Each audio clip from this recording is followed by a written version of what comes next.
I know we had the weather last night, so we had to reschedule. But as we always do, when we start our meeting, I know there's a lot of new folks in here who don't know this. I need the help of people who are on our staff. We start all our meetings the same way. So we start off with a nice slow clap.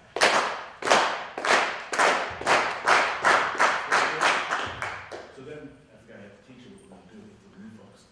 Once it gets a little bit slower, I say 1, 2, you say leadership. I say 3, 4, you say academy. Got it? Let's try it. 1, 2, leadership. 3, 4, academy. Nice. That's it for the first time. All right. So again, like I said, welcome to our receivership public hearing. And we'll just roll from there.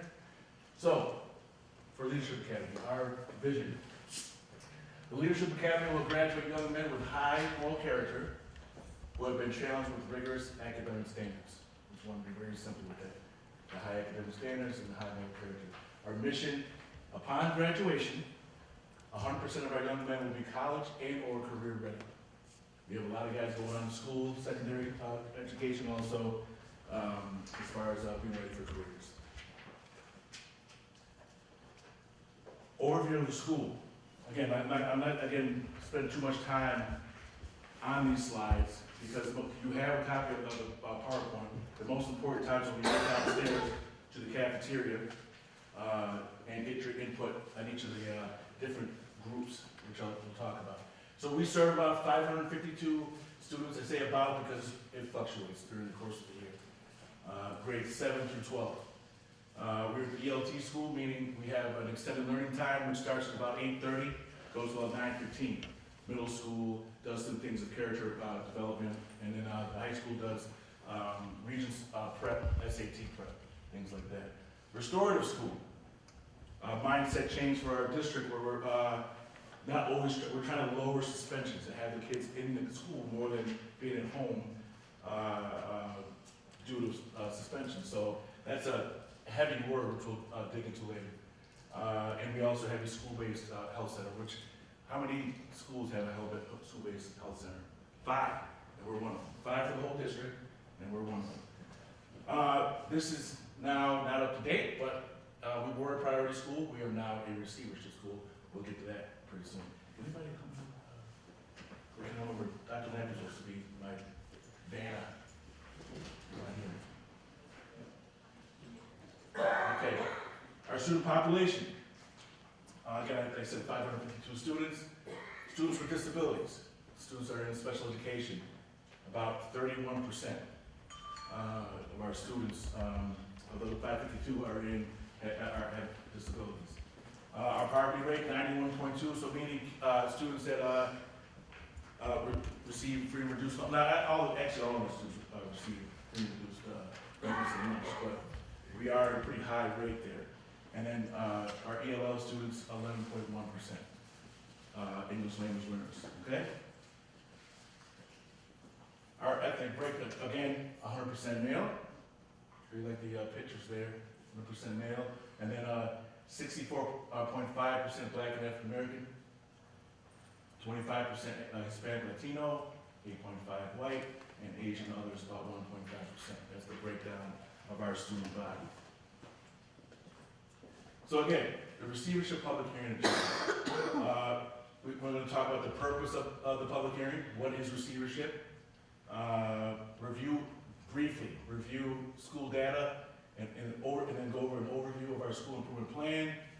And then the biggest part, again, like I said, when we go downstairs, is the breakout sessions, feedback groups, so you'll get to give us input and rotate through all 5 of them of how to improve our school.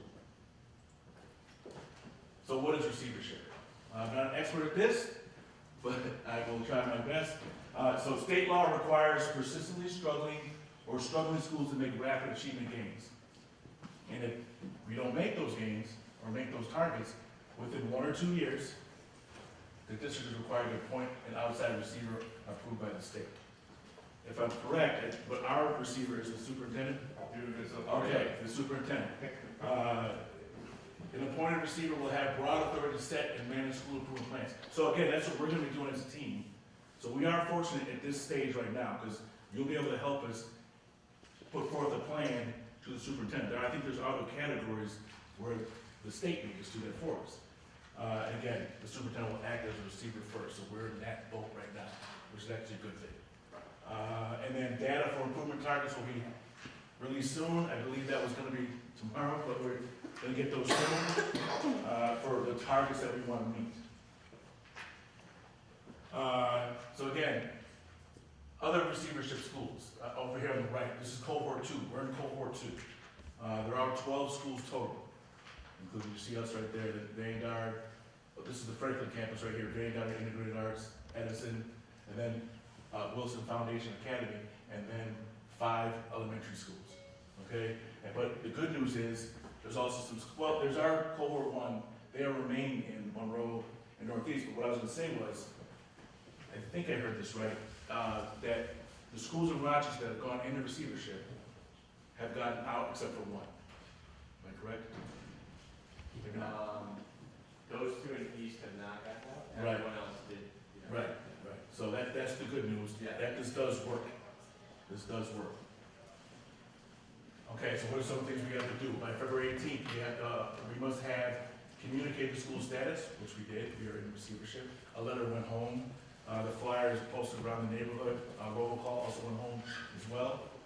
Establish a school community engagement team, which will meet some of the folks that are here tonight. We've done that. We had our first meeting last Tuesday. And then conduct a public hearing, which we're doing right now. So we are on track. Again, the purpose of the public hearing. Current status and improvement plan. We talked about the current status, receivership. We're gonna do the improvement plan downstairs, at least start it, get going, get a lot of input from you. Community engagement team, public hearing and feedback. Again, that's what we're gonna be doing later on downstairs, and talk about the receivership plan. Speaking of our community engagement team, anyone who's on that team, please stand. So I'm not gonna make them go through each name, but these are people right on our staff. You saw some of the young men downstairs that were signing you in. They're on the team, but I need them to sign people in. Teachers, administrators. We've got from Hillside, Mr. Teagle, right? And there he is, Mr. Compton. Can you explain again which your Yes, I just run a program for juniors and seniors at the Urban League. Right. And again, like I said, teaching staff, administrative staff, our students are downstairs. I am missing one of my parents who's on her way. So that's a well-rounded team. Give it up for the community engagement team.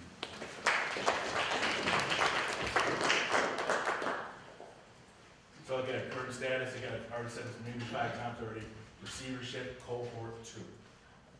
So 5 focus areas, where do we feel we need to improve it?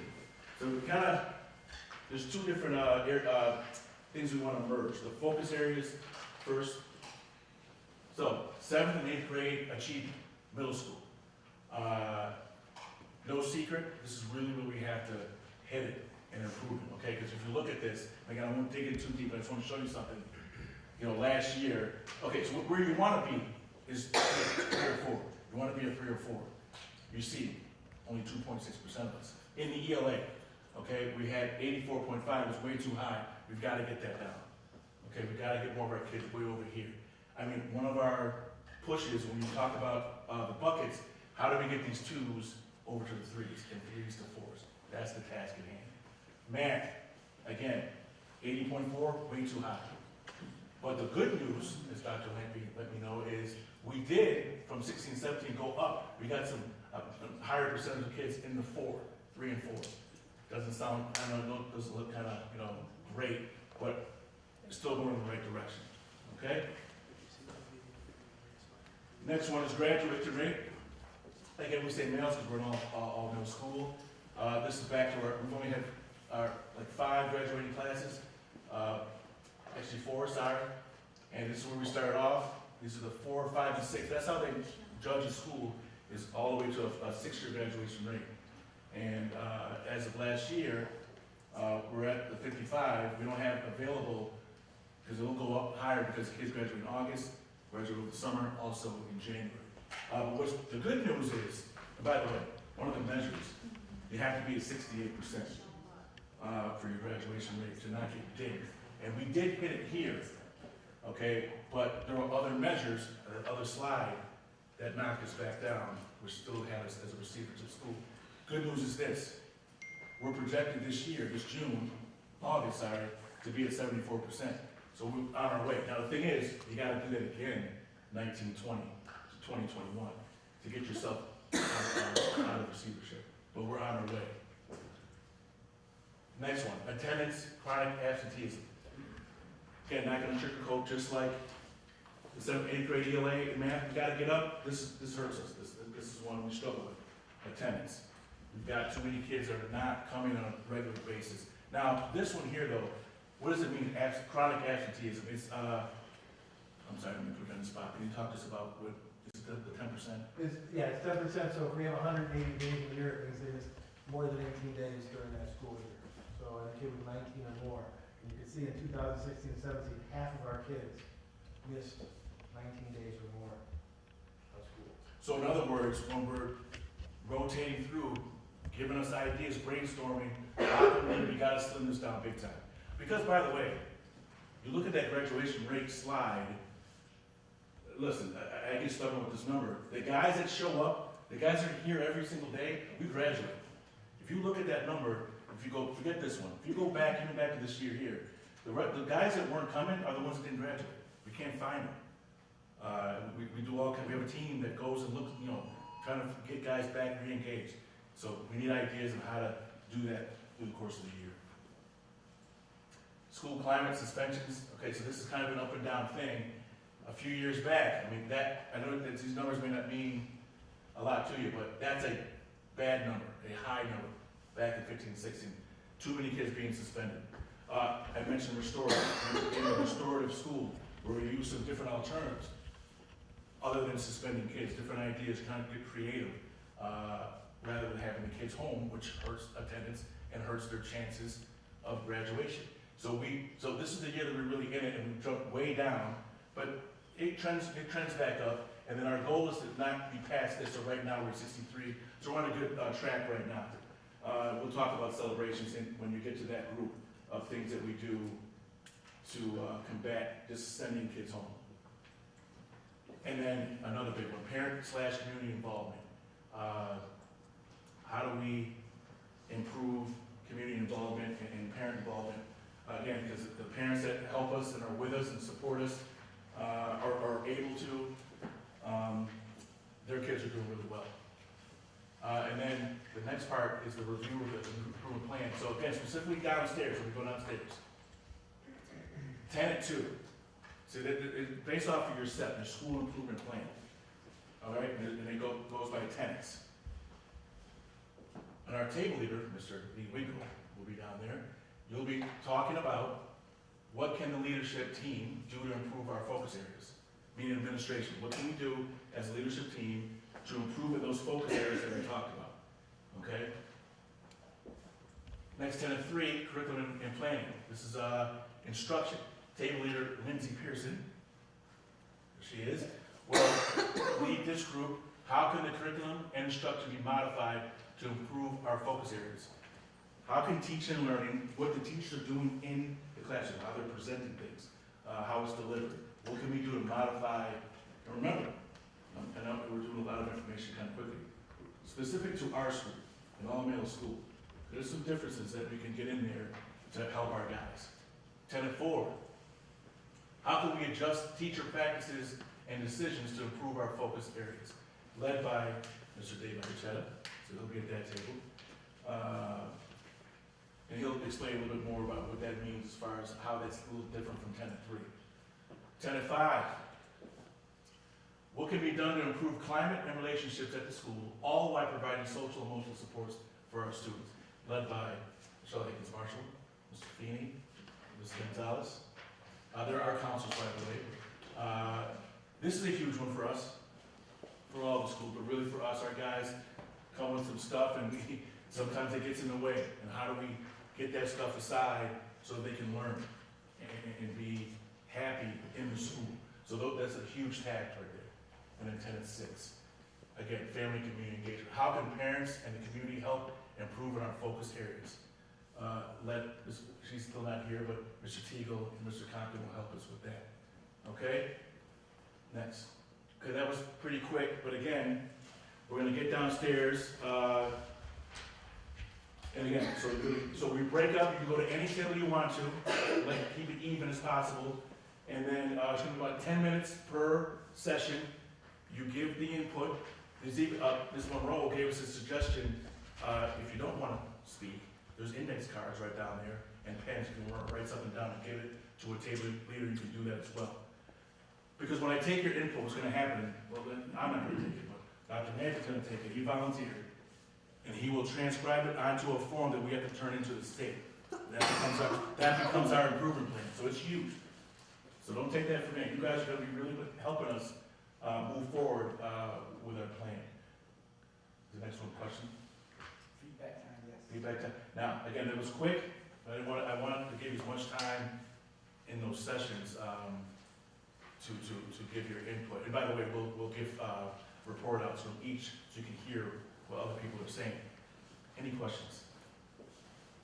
So you have the breakdown of the student population, the ethnic breakdown, Yes. racial breakdown. What is the racial breakdown of staff faculty? Ooh, look at that, that's a good question. I don't have the top of my head. Brad, I don't know if I wanna, racial background, anybody have a guess at that? I don't wanna guess and do that, not do it justice. I can get you that answer.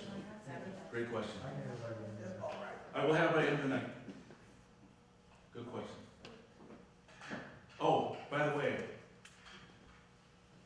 I don't wanna put words in your mouth, but that's something, if you wanna throw that out there, that would go on one of the buckets. That's why I asked. Okay, I mean, and we put that on the thing. Not everything's gonna happen, because some things are state regulated, some things are not, but we take anything you have to say, we'll go on one of the, and we'll see where it fits, Right. okay? Absolutely.